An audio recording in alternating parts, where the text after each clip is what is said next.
My name is Anne Swain and I am the Chief Executive of APSCO. That's the Association of Professional Staffing Companies, and our members recruit professionals across the UK, but also globally. Impact profiling, what a great idea. An impact profile is the profile that can follow you and be with you as you make your career in whichever environment you want to.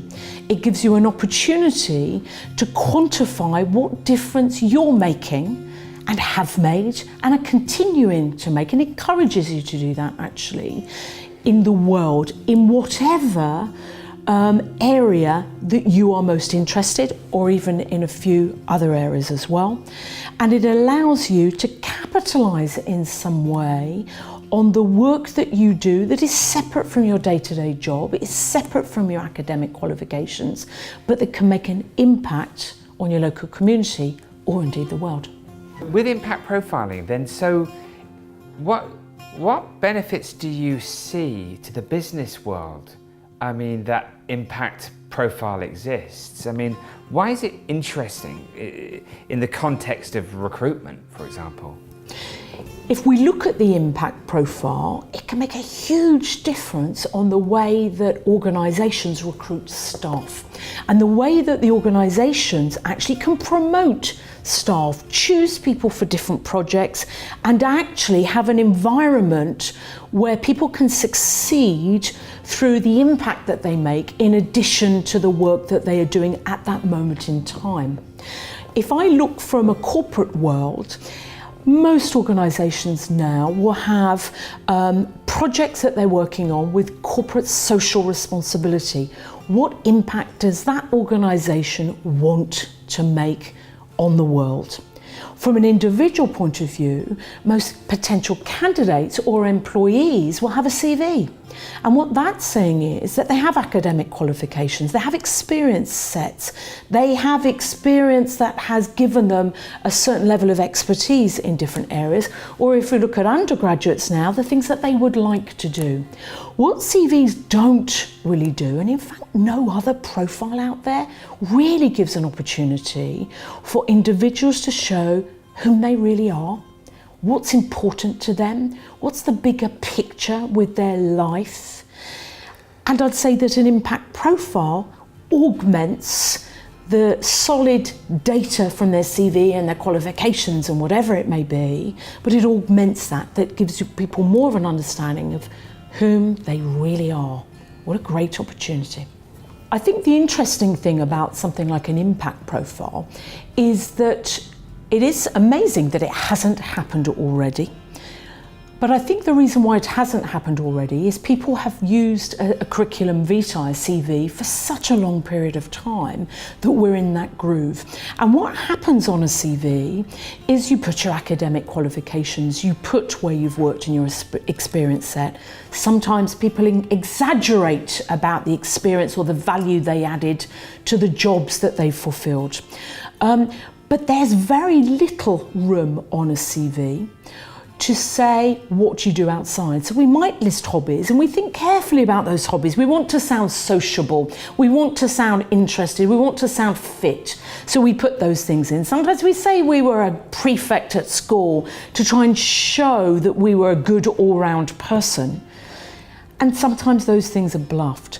But actually on a CV, you don't have the space and you're not encouraged to utilise a whole page to say who you really are and what value you think that you can add back. And I think organisations these days are desperate to have that information. The fact that we have face-to-face interviews still is really about people trying to find a bit more than what's on a CV. How much more useful would it be to have an impact profile in addition to the CV? I'm not saying it's going to replace a CV, but in addition to that CV, where you can see what somebody's interests are, you can choose people on something other than the fact they got a 2-1 or a first-class degree from a decent university. You can choose something on other issues than that. And I think the time has come. Of course, this should have happened 20 years ago. We need to make sure that it really happens across the board now, as we're going to miss the boat.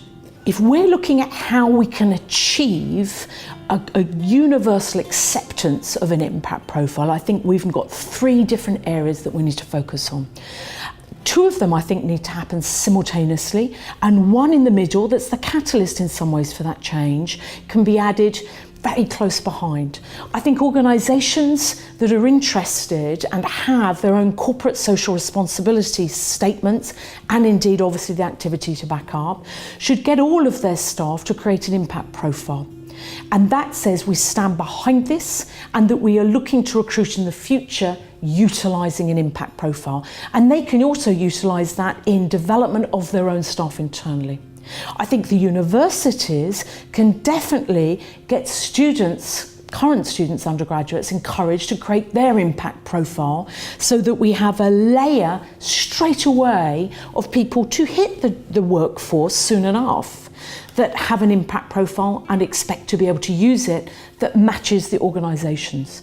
And the thing that I think then will be a real catalyst for change will be the recruitment market, which is a big market. If in the UK we're looking at over £40 billion worth of revenue in a UK recruitment market. This is a serious profession.